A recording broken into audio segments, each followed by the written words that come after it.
Hey, what's up? It's Rashad. The Upon Further Review, going over The Last of Us, Season 2, Episode number 2, Through the Valley. All spoilers. If you have not, go ahead and join. We've been doing a bunch of stuff. Just did a great review on Sinners. If you haven't seen Sinners, go see Sinners ASAP. But yeah, talking about The Last of Us today, and man, okay, so I was already spoiled this online because people are haters. And I already knew that Joel was eventually going to die this season. Did I know he was going to die the second episode? Definitely not. And that's what surprised me the most, because we see Joel is out on patrol with Dina, his second daughter, because him and Ellie still beefing. And Ellie and what's our boy's name?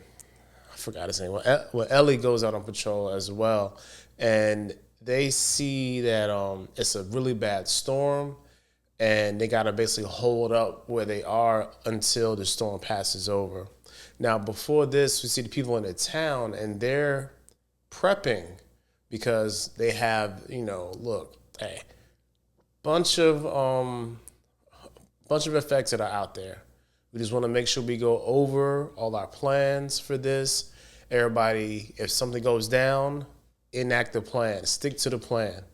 And that was good practice and foreshadowing at the family meeting they had for the town. And even in that meeting, the jerk that called Ellie a slur, they forced him to apologize. Of course, Ellie was a jerk about it, and rightfully so. So that was cool to have some resolution there. So the main thing about that meeting in the town was, look, we kind of got to get stuff squared away and rectified. And as they're trying to, do some utility work, my man is hitting the ground where the pipe was last episode, and we see the vines of the cordyceps, and he's like, yo, we got a problem. And simultaneously, we have our two groups outside. And then you have big dog Abby. Abby spots Dina and Joel. But like I said, it's crazy windy, snowing. It's like, near blizzard conditions. And she is so dead set on getting them. She's like kind of up above on the mountain. She's trying to like slip down and really get to the point where she can get there and get close to them to get a shot off. But here's the thing. Earlier, they said that the infected were getting smarter. They were using the dead infected as like blanket or cover for either warmth or just to hide from. And so there was a bunch of she slid down into this part of the snow where it's just a bunch of dead infected. Then the ground starts to gurgle, and it is just a horde of infected, and they're running and they're trying to catch her. She runs into this abandoned old facility or whatever, and it's a really good scene, even though we know she's going to get past all that, but it's a good scene.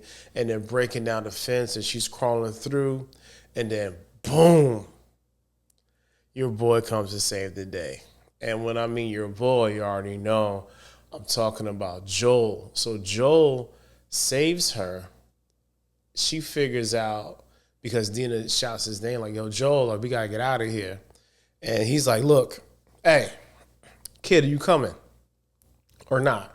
So they ride horseback, and she says, look, we're not going to make it out of the storm. And we need to go back to this, it's like this ski lodge that they were holed up in that we saw at the beginning of the episode. While they're doing this, Abby is in town. I think is in the closest town, and they're held up at a 7-Eleven where Eugene, from the other episode, he talked about this person as well. He had a whole weed operation going on. So he had the whole hydroponics popping off, And yeah, so that was cool to see that people had other expenditures. And of course, we already know that he was the weed man anyway, so he had to have somewhere to grow the weed.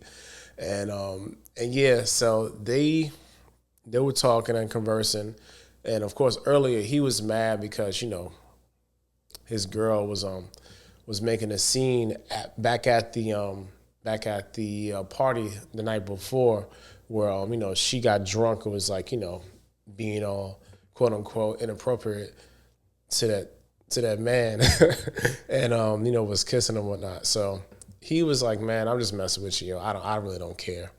But excuse me. But they get past that, and they get oh yeah, because of the storm, the little SAR radios was messed up. Now Joel's brother was at the back at Jackson Hole, and he was freaking out. So he was trying his best to make sure that we get to them and tell them to come back in. That's why Abby was like, well, look, I can't really, we can't get back in because it's all this daggone all this snow. But unfortunately, Joel and Dina, they couldn't get in contact with him at all. So at this time, we have the horde that is trying to get to Abby and them. So a few will come through. But at the same time, they actually, I'm guessing they sense where the cordyceps was exposed and hit, and all of them divert their efforts to go to Jackson Hole. Now, the Jackson Hole sequence of them and how strategic they were in fighting the infected was really good. Like that whole entire scene of like first defense, second defense, third defense, where to hide the people at that are going to be like the women and children who not going to fight, and everybody like the older people and all of them, and how they work together as a unit. Even though them two dudes that had the flamethrowers really got way back when that big bloater came in there, and like it was, man, like that scene was a really good scene. The fact that they got, and this is another thing too, I think people kind of forget. A lot of the stuff that we saw initially, it was done during the pandemic. So there was no way for us to have the amount of infected that we could have easily had that first season. Like even when we have the St. Louis episode, I think it was St. Louis or Kansas City. Yeah, Kansas City. And they went out to the outskirts of the suburbs. And then we have the smaller horde of infected fighting off the militia. Now, it's a decent amount of people, but in comparison to this scene, we had at least like 1,000 infected. I mean, it was a bunch of infected. I mean, there was some people that looked like they just got infected a couple of days ago. I mean, it was a lot of infected. And the fact that they strategically placed everybody and was really picking them off. Also, I love how the infected are getting smarter. So instead of trying to go through the front, they found a weak spot on the side, boom, got through, and then started, wiping people out. In the process, Dina and Joel go back to the lodge. At the same time, At the same time, Ellie figures out that hey, they get on the walkie-talkie, and then they finally see that look, something's going on back at Jackson, and it's not good. The infected are there. So at the time where they diverge, it's Jesse and it's Ellie. Jesse tries to go one way, they go and Ellie goes another way to try to find Dina and Joel. So we don't really see Jesse, but we do see Ellie. And Ellie ends up finding tracks. So she finds the tracks and goes up to the lodge. And when she gets to the lodge, she finally sees that, hey, there's some people in here. She gets subdued pretty quickly. Before that, they basically drug Dina, said, look, you're going to be out for like an hour. And then Abby starts to kill our boy slowly, like she said at the beginning of the first episode. And she is like villain monologuing. and Joel's like, man, how about you just shut up and get with it, yo? You shut up. I don't care. And she's really like took him back, say, look, yo, like you killed my dad. My dad was an unarmed doctor. And the nurses was like, you just stepped over him, like he wasn't even there. And she got her get back. So the really sad part was we see that Ellie and Joel were still beefing. This is the next day. And the fact that they like, look, yo, can we get this over with? Because like even she was like really edgy. She meaning Abby. And Abby was really gonna take her time, but it's been almost an hour, I guess. And stabs that man in the throat. And he's out for the count. They, for some stupid reason, they left Ellie alive. Oh yeah, because they didn't want to kill anybody else. Like that was the plan the whole time. They said, look, the agreement was we're coming here to kill Joel, and that's it. I'm not killing anybody else. We're gonna try to be as clean as possible about this, but yeah, we'll get back because an eye for an eye type situation, but we're not gonna be just killing people indiscriminately. And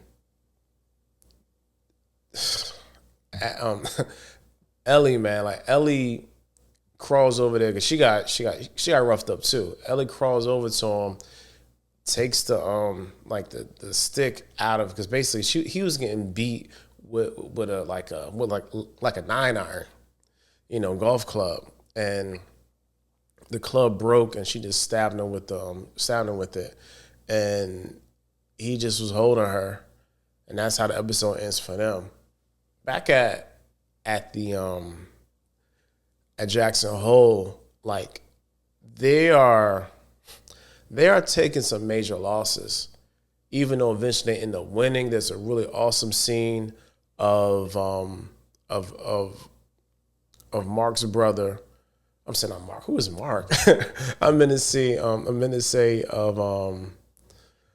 Tommy, and Tommy is just like mowing down that huge infected, all scaled up, and you think he's about to die because he's running out of gas for the flamethrower, and then eventually, it gives up and falls down in front of him as it's like just baking. He really fried it, like for real. And he runs around shooting infected, finds his wife, and yeah, man, it's a crazy scene because people there also, you got to think about it. People got affected. So it's a scene where my man shows the bite mark on his arm, and then his man got to just shoot him because he ain't no good at nobody no more. He gonna be infected in less than 24 hours. So it was just a sad scene. And the real question for me is, what's next? Because unless we have just a bunch of flashbacks of Joel is definitively off the table for the rest of the season. I think we probably will get a bunch of flashbacks because there is this 5-year gap in between season 1 and season 2. So it's gonna be interesting to see how they utilize the flashback. Because like I said last season, like this show has been probably one of the best shows to utilize a flashback. I hope it holds up with Joel and Ellie and how their discontent started. Well, her discontent for him, and did she know that she was supposed to be the cure and he killed everybody there? Like that whole part of the story has not been resolved yet. Like his death doesn't mean it's resolved. Also, the weight of that, just thematically, it weighs on you more because she never got a chance to say I'm sorry. So that death to her is gonna linger with her for the rest of this show because she was never able to really fully explain what was going on, at least to the audience, like how she felt, like why she was so upset, like what was going on in her mind. Why did she feel like everything was cool between them, even though we know she was lying to Jesse, but like where her mind was in all of that, because it's going to be interesting just to see like where she takes us inside of the story and how everybody else around her is going to react to this happening. So her like found family is going to just be Tommy and Maria and Dina and Jesse. Also, is she going to try to kill Abby? Again, we didn't play no games.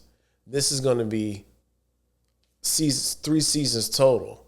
So now we have 5 episodes to flesh out some of this stuff. And then season 3 just going to be a straight revenge plot, which I'm not sure if I even really want to see.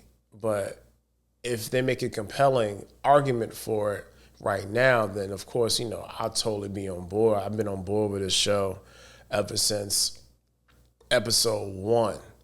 And I really think that this show toes a really good line between being this like fantastical world with this imminent threat, also having people as imminent threats is I think is like the worst part of the show, because we know how to deal with the infected, but having to deal with people in this world, in this society, within the confines of this world and how they react to other people and things, that's been the most compelling part of the show. And I'm just hoping that we have some more humanistic moments, because if this show becomes like a slasher, then I'm gonna be checked out. But as long as we keep the humanity like at the top, at the forefront, at the lead for the thematically for the show, then I think we won't have any real problems with it.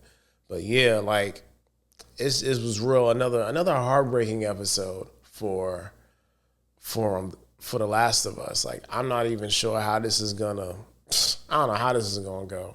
But either way, man, we're gonna be here to watch it. Tony will be back Wednesday. And we're going to be doing Andor, Season 2, Episodes 1 through 3. If you have not, those are going to be 3-episode arcs and drops all at the same time for the next month. Of course, a bunch of other stuff is on the channel. Like I said, Sinners is on the channel. We review that. Next week, you know what comes out. Thunderbolts, we'll be reviewing that the following Monday. May the 4th is on a Sunday. We have what's the name of that show? Tales of the Underworld, hence like the Tales of the Empire, Tales of the Jedi. So that same line of cartoons, definitely gonna watch that and review that as well over on the Calrissian Kids. Man, like it's just we packed. It's a bunch of stuff. But make sure subscribe to this. Join the website, theuponfurtherreview.com. If you want to have input, if you want to talk to us, if you want to have like a community of like-minded people who love what we do, love our perspective, and also want to be a part of a greater thing over there, definitely join the site, man. But yeah, that's all I got for this one. Until the next time.